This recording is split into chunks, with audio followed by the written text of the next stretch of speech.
welcome back to Talkie Talkie. I'm Aarti. And I'm Aki. And today we're going off the rails fully. Yes, so every week we pick something that lives rent free in our heads. And this week, honestly, this week found us because we spent like 3 hours last night just sending each other Reddit threads, Instagram reels. The latest one that comes to mind is how Avril Lavigne has been replaced. So if you haven't already figured it out, we're talking about conspiracy theory. This is completely unwell behavior, especially if you're doing it at 2 in the morning. But let's get into it. Yeah. The first conspiracy theory that we want to start with. I think this one is kind of maybe the first or second biggest. We'll leave it up to the listeners to figure out the order. But this is even there in a Red Hot Chili Peppers song where they're saying the moon landing was staged. Why? I will tell you the lines. The lines go, this space may be the final frontier, but it's made in a Hollywood basement. So we are starting with one of the biggest one that started the whole series of conspiracy theories, just the moon landing, which occurred in 1969 on Apollo 11 mission with Neil Armstrong. And while he said it was one small step, there is an entire chunk of the internet that it is convinced that that was filmed on a Stanley Kubrick set. Do you blame the conspiracy theorists? Because, I mean, the shadow in the photos, they're going in different directions, which means that if it's lit by a single source of light, it wouldn't happen, right? I mean, then there's the flag also. It's moving when on the moon there is no atmosphere. So the waving flag still messes with a lot of heads. So what did we find when we were researching? That the shadows thing is actually explained by the terrain, the surface not being flat, having craters, gradients. So light kind of bounces off it and hits things at different angles. Yeah, I'm not a physicist, so this is everything that I've read online, and my brain is trying to understand it. No, what they said is, see, moon has no light source of its own. Yeah. And the light source for the moon is sun. So the entire surface of the moon is illuminated from the sun and it is reflecting that. Yeah. So when you take a photo, you should watch an episode of Mythbusters where they try to recreate this and bust the myth of the moon landing. And they're like, if you take a photo from a single source of light, will you get a dark shadow how it was in the original image? We'll put up the image there also. Yeah. And yes, they were able to show that, yeah, it can be done. That's what happens when the moon surface, when you have an entirely illuminated surface on it. Yeah, and about the flag, I think they put like a rod this way so that it doesn't look like the flag's just like limply hanging around and looking sad and stupid. So the movement is from it being planted, and they said it's inertia, not wind, that's making it. Yes, there is no wind there, so it was the inertia. But here's the thing that really got me, that the question that I keep coming back to: why haven't we returned to the moon? Yeah, the recent one also, we didn't land on the moon. We did this in 1969. Yeah. And after that, the computers, they were huge. They were as big as our rooms. Supercomputers. Yes. I mean, for that time, supercomputers were as big as rooms. Yeah. And they had less power than our normal phones that we have now. But in 2026, we still haven't gotten back to the moon. Yeah, we just decided to go around it, and like the meme said, just look at its backside. Yes. So that Side of the that moon. thing is generally interesting. And I don't know, for me, the theory would be that comes down to money and politics. Yeah. Apollo was a Cold War statement when they started out. It was like there was a space race that was going on. And once the US won the space race, the funding went away. They're like, we just wanted to win. If you've seen Space Force, the Netflix show, we put boots on the moon. That was their only mission. And they did that. It wasn't a sustainable science, and it was more about geopolitical power movement that there is. I think, and the thing that stopped me from going full conspiracy theorist on this was the fact that the Soviet Union had every possible reason to, say that, hey, this is a fake. So, and they were tracking the mission with their own independent stations, but they didn't say anything. They just agreed that it was a real mission. Yes, which is wild when you think about it. I mean, like your biggest rival at the height of the space race watches you fake a moon landing and goes, yeah, that seems right. Nothing to report here. I don't think Russia would sit down quietly about that. Yeah, and I mean, about what, 400,000 people worked that, on the Apollo, and at some point, somebody would have told their cousin, who would have told their friend, who would have told someone, and you know how the wildfire of conversation spreads. It's like it just takes one person talking to another. It's like, hey, did you hear? I worked on the NASA mission. According to us, the moon landing wasn't fake. Yeah. And while we are in outer space and trying to prove that the moon landing was true, let's talk about the other thing. People who have been to space have seen our world is a globe. But the moon landing was fake, right? So they could have lied about it, and the earth is actually flat. So when RC said, let's discuss it, I kind of did read up a lot about it. There are a lot of memes also that I've checked, but yeah, it kind of reeled me in. I was itching to comment. Well, it's internally consistent in a really unsettling way because there is a lot of thing that pulls you in. The most compelling original argument is the Bedford Level experiment from the 1800s. Now, a guy watched a boat travel 6 miles down a perfectly straight canal and it never dipped below the horizon. Well, on a curved earth, when you look at it, if it's flat like this, the boat will go and it'll start curving a little, right? And this was their biggest theory telling, hey, it didn't curve. So it was just a man and a canal, and this was way before NASA. And I also think that they say that while the Earth's a flat disk, you have these giant ice walls, very Game of Thrones, and this is mostly in Antarctica, right? So Yes. that's where they don't really. And this particular experiment, I think it was done multiple times with controlled conditions, and the conclusion was reversed. What they didn't initially account for, correct me if I'm wrong, was atmospheric refractions, where light bends near the surface and it makes objects appear higher than they are. Yes. And once you correct for that, the curve appears. Yes. So remember, this was in the 1800s. They Yeah. have, I don't even know what Bedford was trying to accomplish there. But then again, now with modern science and all, we have GPS. Correct. If our Earth was flat, now every delivery app, every flight, every ship's navigation system, all are calibrated to a spherical model of the Earth.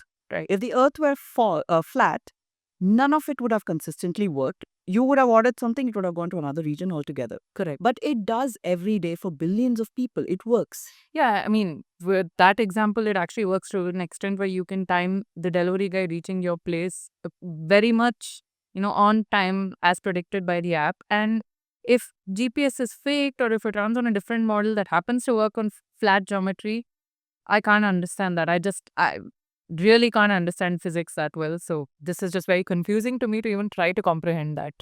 Oh, well, that's why I find it interesting with why this is growing because Flat Earth Society memberships, they have been climbing. Every year we see more people believing that the Earth is flat. And I think it's less about the fact that the Earth is flat and more about a breakdown of Yeah. trust in the institutions that there. Even for us, we don't believe half of the things that come out. When media puts out something, we can know that it's a PR, what do you call it? Yeah. Just being pushed by the Yes, they have an agenda. by a of course. particular body. Correct. Yes. So the fact that people believe that the earth is flat because they do not want to believe these governments, because they lie about wars, pharmaceuticals. Yes, it's a different version of boots on the moon, but so why would you believe anything that they say about the shape of the Yeah, planet? it's at the end of the day, it's not about what they're saying, but who you're going to believe. What I do find interesting, where one of the flat earthers, this was recently, about like 10 years ago, I think, he tried to prove by making a big experiment, going down to Antarctica and setting up all his cameras and everything, accounting for all of that. And he was like, I will prove that the earth is flat. His experiment concluded that we have a globe. But he still stood his ground telling, no, there's something wrong here. I mean, there are so many things that happen like this, talking about government trust and all. Yeah. Another one that came out earlier were the chemtrails. Is that the thing with the smoke that the flights leave? Yes. So in aircraft leave behind? They tell that it shouldn't be there up for so long. If it's a cloud, I mean, if it's just smoke, it should dissipate into the air and not be around. And the core, what is the core claim of it? I think what I remember reading was that it isn't just water vapor or condensation, but it's chemicals that are being deliberately sprayed, like barium, strontium, aluminium. Yeah. So I think I remember reading that the claim was that it was either for population control or weather modification or some sort of combination of the two. So Yeah, and the reason I find it interesting is that the contrails versus chemtrails thing, the observation that some trails vanish in seconds and others spread and linger for hours, that's a really, I mean, that's a thing that you can look up. Yeah. Anyone can look up and see, oh, hey, that line hasn't disappeared yet. Yeah, and I think that particular piece also went on to say that atmospheric humidity at altitude differs, and high humidity trails persist, they spread. Low humidity, they disappear faster, which is real science, not my thing, but I'm trying to understand it. And here's where it gets super interesting. Weather modification is not a conspiracy theory. We know this from recent news. Weather modification is not a conspiracy theory. It's very much real. We've actually, if I remember it right, very recently, last few years, they had to do it, especially in Karnataka, because it's been getting pretty hot. Cloud seeding, right? So, China also, I mean, they use it as a very massive scale, is what the news reports say. And they've seeded it before the Beijing Olympics just to control the rainfall. And the US ran something called Operation Popeye during the Vietnam War, where they deliberately, modified weather over the Ho Chi Minh Trail to extend monsoon season. This is documented and declassified. You can look it up at any time. It's there. So the question isn't whether governments have ever done this. Yeah. They clearly have. The question is whether it's happening covertly through commercial aircraft right now. And I think also the other thing was, the other angle was population control, right? I mean, that is where I think it goes off into conspiracy. Yes, this is another thing where, with the recent news that came out, that Bill Gates, along with Harvard, did the study where they were putting chemicals into our clouds. So they were. Now, see, this is where it becomes the conspiracy.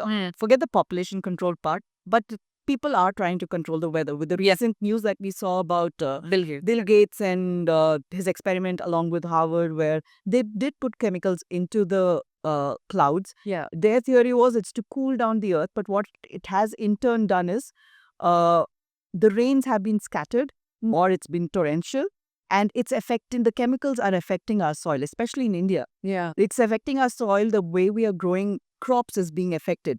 So why this was hidden for the longest time, Right. and it came out just a few months ago. Right. So again, it is a trust in the institutions that's failing. So when you see these things, I understand where conspiracy theories come from. And for someone who is not into the sciences, where they don't get behind the theories of what it is. Me. No, it can be anyone.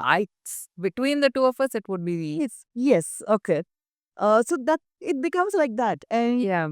that segues into our next conspiracy theory about Which I mentioned at the start with Avril Lavigne. I mean, she's back in the news for not being Avril Lavigne, but being replaced by a clone or reptilian people. So yes. So now the trust in the institutions are falling because the elites are apparently reptilian, shape-shifting lizard people secretly running every government, major corporation, and royal family on earth. And while I love fantasy fiction, this is really confusing to me because my only thing is if I don't see it, I cannot believe it. So it's hard for me to, just blindly accept that. And it's wild, but it's also pretty old. Serpent deities in Sumerian texts and the Nagas in Hindu mythology.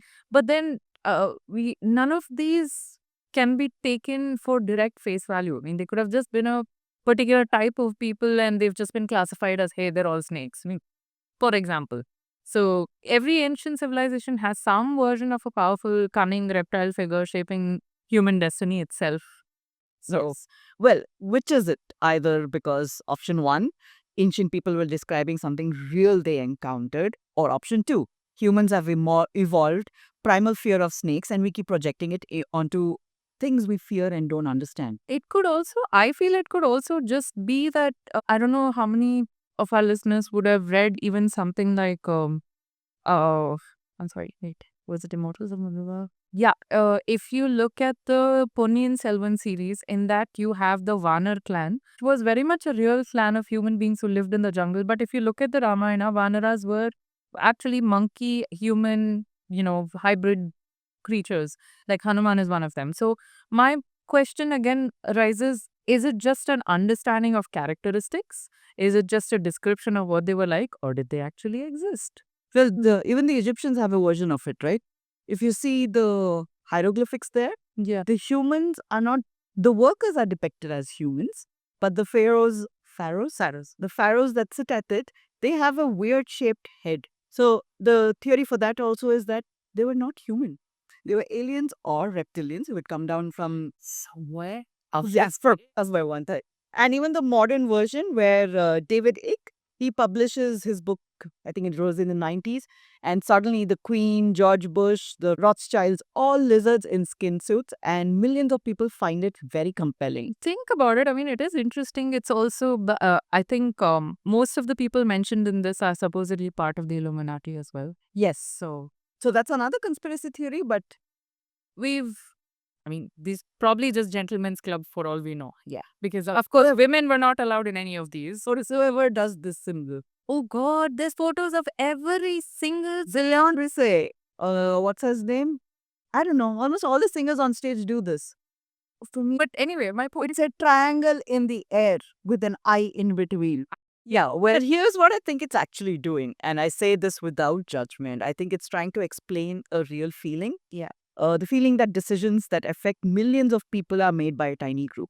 If you look at it, the entire universe, actually, the money flow that there is, comes down to just a handful of people who are controlling it. And it's private. There's no accountability. How do you even, Correct. most of them don't even know who's on power. I mean, in power there. And that no matter who you vote for, certain things never change. And that power makes you feel powerless. Yeah, and I don't think that's you being paranoid or me being paranoid. It is documented. It's how the global wealth is concentrated.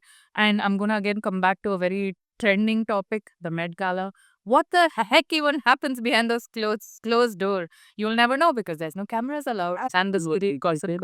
Yeah, but point being that global wealth, it's concentrated behind the revolving door of the government and the industry, the separation, the way regulatory bodies get captured by the companies that they're meant to regulate. That's all in academic literature. I mean, yeah, while we talk about, we make fun of the Met Gala, the more serious thing was the Epstein files that came out. Yeah. And I mean, look, all of them were people in power, and they ran for ages. And nothing is happening, right? Like everyone's on that list. Everybody and they know in extended circles. So the conspiracies point at something true, which is unaccountable elite power. Yeah. And then add lizard into the mix, which makes the whole thing easy to laugh at and dismiss. But it's quite convenient and uncomfortable. Convenient for the people at the top and uncomfortable for us. I mean, that's all we're left with, lizards. But when you look at it in human history, it's not a conspiracy theory, it's a documented thing wherein we talk about every civilization has had some representation of dragons. Yeah. We know that for now we haven't found any evidence of dragons existing or not. But across civilizations it exists. Dragons are nothing but flying lizards. So there is an innate fear in us with that type of creature, which originated long back. Yeah. So I don't know if this is just us putting our fears into the shape of, we can't believe that a human is doing this to us, so let's call them reptilians. Yeah, and I mean, all of these, I'm not going to blame any conspiracy theorists because there is no smoke without a fire. So, how do you imagine something that doesn't exist, right? Like, at some point, you take something realistic and put it into, existence. So, if I were like a shady person at the top, I would absolutely be thrilled with people thinking I'm a lizard instead of a lobbyist. So, Yeah, it's Chinese whispers that has gone the extreme where one said something and then it got continued all the way.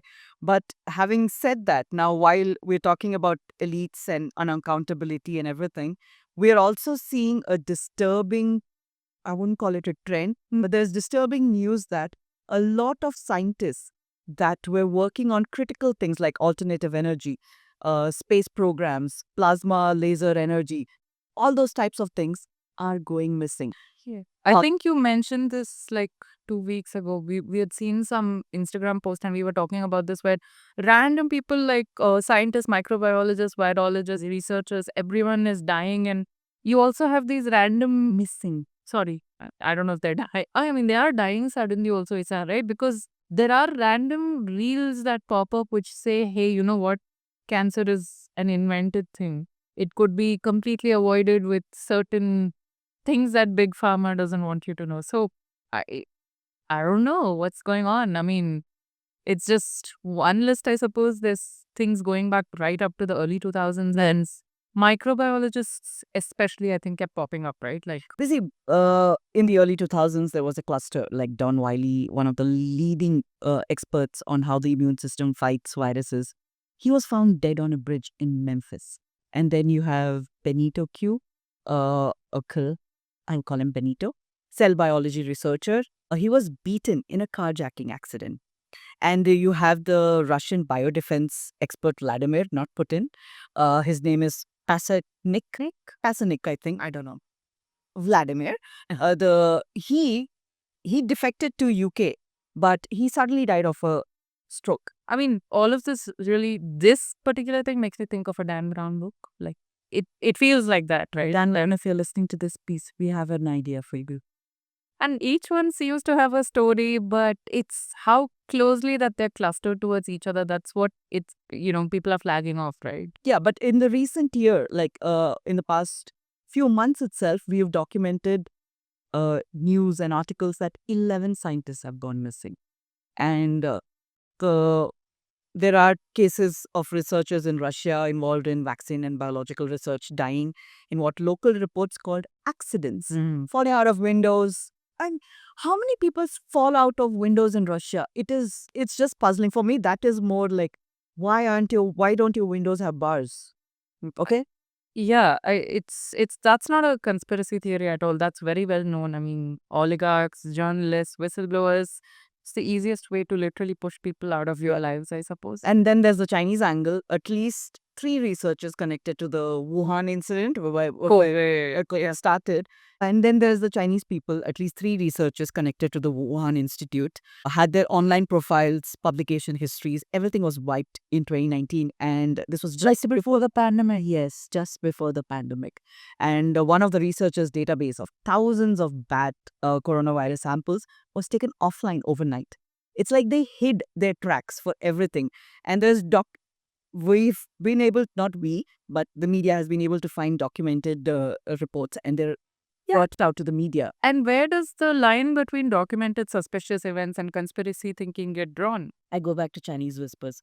I mean, it is, while I joke about it that it's a Chinese whispers situation, It is very much real. Yes, Yeah. it is a statistical questions also. Scientists, especially older, prominent ones, do die. Yeah. Natural order accidents also happen. Now, the question is whether the rate is genuinely anomalous. The question is whether the rate is genuinely anomalous for the specific group.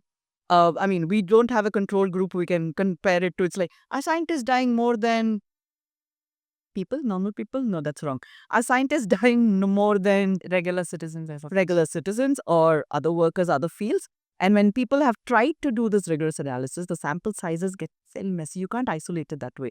And the lists often include people in fields that are tangentially related, deaths over long period of time, and different countries with different risk profiles. But the Wuhan database thing and the Russian window pushing thing, I mean, no, those aren't statistical animals. Those are specific. Those are the countries people being their own. I mean, I don't want to speak. Okay, no, I can't say that. Okay, completely. And I think that's where this conspiracy theory is genuinely different from the others, because we've discussed, from what all we've discussed today, it's not whether you believe in lizards or you believe the earth is flat. You are asking, or rather we are asking you, do you notice a pattern? Yeah. And we can ask questions. So when we ask these questions, it's like, who benefits from these kind of knowledge? What are we trying to hide? From this knowledge disappearing, you mean? Yeah. Yeah, from the knowledge disappearing. It's like, who gains from it? And the answer, I think, is in biosecurity research, in virology, in weapons, adjacent science. The list is uncomfortably long. State actors, pharmaceutical interests, certain governments also with things to hide about the origins of things. It's very filmy. I saw another reel where, I think I shared it with you also, where there's this woman who is a scientist. She wrote a letter. She was working with the plasma energy thing. And she was working on alternate energy. So she was able to find a source where within the earth itself, from the earth, the soil itself, if I remember my reel correctly, not the most scientific approach to this, but what she was telling was there is alternative energy. We don't have to rely on fossil fuels, no wind turbines, none of that. She disappeared. She disappeared. But the main thing that happened before she disappeared is she wrote a letter. If something happens to me, it is not a suicide. I am not a person who is going to either go missing or disappear off the face of the earth. Right. But what she also recorded was she had burn marks all over her hands and legs and chest, not the fire burns kind. So what she told us, Chemical burns. not even chemical burns, she called it a plasma energy weapon. Oh, So damn. she was like, there's a car parked outside my house, black car, and I feel they're attacking me with this plasma energy gun, a weapon. Okay, I'm saying gun, but weapon. And she recorded her. What she did was, when she would stand near the window and move away, a silhouette of hers would appear on the window.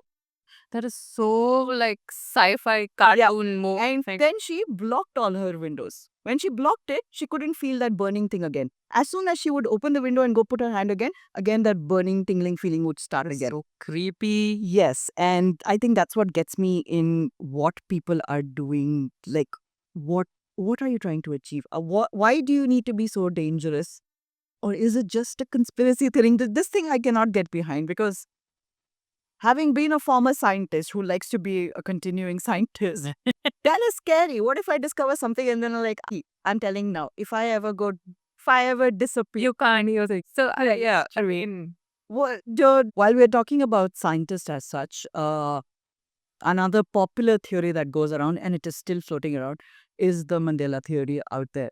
And the funniest thing about, I think I've told you this also, when I was trying to explain what the Mandela theory was to my brother-in-law, I had asked him, when did Nelson Mandela die? But basically what the theory says is, how we remember things from the past have changed. And famous examples for this is the Bernstein books. Yeah, we don't remember because some argue that it has an I in it. The others are like, no, it doesn't. And like this, the way we remember things are changing. distorted over time. Yeah. Yes, there are videos that come out telling that, hey, this wasn't there in the past, now they've changed it. So the entire Mandela theory, okay, on this topic I can go about. Some of them claim that why this is happening is because we've entered into an alternative reality. And why we've entered into an alternative reality? Of madness. Yes, which was started by the CERN Institute with their hydrocollider. What is that? Hydro collider, hydrodon, whatever. One of their colliders there. Okay, basically they created an entire circle, 21 kilometer wide. Again, my numbers may be wrong. And what that was there's a single tube wherein you have one electron that goes and hits another electron. That's what the tube is for. That they're studying it. They were able to discover a lot of things from it. We discovered Higgs boson, the dark particle, God particle, all of that we discovered. But what they're saying is, when that happened, It changed time. it changed time. Rather, it destroyed. This happened again around 2013 itself, where when the first experiment was done, the life that we knew as of 2013, all of us died that day. And we just got shifted into an alternative This sounds reality. like that scene from what is that, Avengers Endgame, where he's talking to I forgot her name. Tilda Swinton. Okay, coming back to this. This reminds me of that scene from Avengers Endgame where Tilda Swinton is playing the monk and she's training Benedict Cumberbatch to be Doctor Strange, and he's busy going all like this. They're both twitching and they're looking at every single timeline ever to figure out the one sustainable solution. So that's exactly what I feel like is happening. Well, we don't have Tilda Swinton helping us this time out, or Doctor Strange being involved, but the theories for an alternative reality it's very strong, at least on the conspiracy side, wherein everyone's pushing for this, that yes, we have entered a different realm. But wait, the most compelling evidence that they provide is, just look around you. What is happening to the world? We've got president who should not be presidents. We've got a world which is actually falling apart with all the scandals that are coming out. And physically falling apart with all the pollution, and it can't take anything anymore, I feel. So they're just like, for every, these are memes that are coming out, right? Balance, basically. Anyway, there's no balance. So I don't know if our bodies are adjusting to the new reality, or this was an inevitable choice. Choices of mankind have led us to this. It also reminds me of how we had very, very advanced technology in Atlantis, and Atlantis is no more. And also there is a similar place that we believe in South India, which used to connect India, Australia, and Sri Lanka, amongst I think other countries, and it was called Kumarikandam, and it is again another land that supposedly disappeared, but they're finding proof underwater. So it's all cool. I don't know. Was it real? Was it imagination? Was it our own stuff that sunk to the bottom of the ocean? We'll never know. Yeah, that's what the Netflix show Ancient Civilization Yeah, is, right? yeah. I mean, a lot of what he said, he's not known in the scientific community for his. It is what it is. Like, He does provide nice theories, yeah. which makes you think. What I mean, there's no harm in thinking that yes, there was an ancient civilization that got wiped out. Look at Indus Valley civilization, though it's not one of the ancient civilization. They existed for such a long time, and suddenly one day did not. I mean, I know it would have taken about hundreds of years, but we don't know anything about them. Their language itself, we're not able to decipher. Yes, there's an entire civilization like the Indus Valley civilization where they existed for a really long time and they disappeared. We don't know why they disappeared. We are not able to read the language. We didn't find a Rosetta Stone kind of thing to understand the language. So there is no conclusive evidence that says that ancient civilizations didn't exist. So I'm on this conspiracy theory. I'm like, hey, they might have existed. No, So I think the biggest confusion, if you look at even the animated movie about Atlantis, it's not the fact that it was an ancient civilization, but the kind of technology that they had. It, I don't know if they had actual flying vehicles, but they were all powered by something which is not fossil fuel, which is not a battery, because that wasn't invented back then. Couldn't have possibly been solar energy either. So what did they use? I mean, you find that even in Yeah, what is that flying thing called? Pushpaka Vimana. Yes. Yeah, but that Pushpaka Vimana, if you look at the actual description, it changes from one version of the Ramayana to another, because apparently the thing says that the rooms keep changing according to whatever you need. So there's a lot of imagination also added to it. They were called Vimanas. So, yeah. When you look at it, the flying things were there in our Vedas also, the Vimanas that were there, and there are different kinds for it. Yeah, they were flying chariots apparently, and they range from animal shape to complex, multi engineered machines. Now, we don't know whether these existed. I mean, we have records of it. So, was that an ancient civilization? Yeah, it's I mean, it is the way they would describe. You can't, like I said, you can't have smoke without fire. How do you conjure up something that doesn't exist at all? Even if it's wishful thinking, it has to have some launch pad to it. So Chinese whispers. So what it started as and what it ended up as. So yeah. Okay, so we have spoken about a lot of conspiracy theories. What do you think is what is your opinion on these? I don't know. Like I said, if you show it to me, if it's not AI, and you show it to me and I can see it with my own eyes, I will believe it. But until then, I'm just gonna be like, to each their own. Yeah, but I think I agree with her, which is very true. I need some concrete proof to believe in the conspiracy theories. I'm a skeptical person. I'll take that. I can theorize. But every single one of these, even the ones that are physically implausible, they're pointing at a real anxiety for me, wherein it's about power, about truth, and who's in control, and the things that shape our lives. Yeah. It's almost secondary to the feeling underneath it. So it's all stemming from a fact of, I don't trust you. Yeah. And basically, if you don't have access to the full picture, you cannot trust that person. Yeah, and I think the mistake people make on both sides is treating belief as absolute truth. Yeah. So So don't blindly trust people, but if it's interesting and you want to believe in it, you should. So do that again without lifting your hand.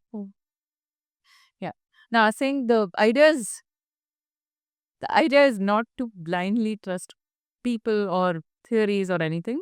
Find your own way to believe in it, I suppose.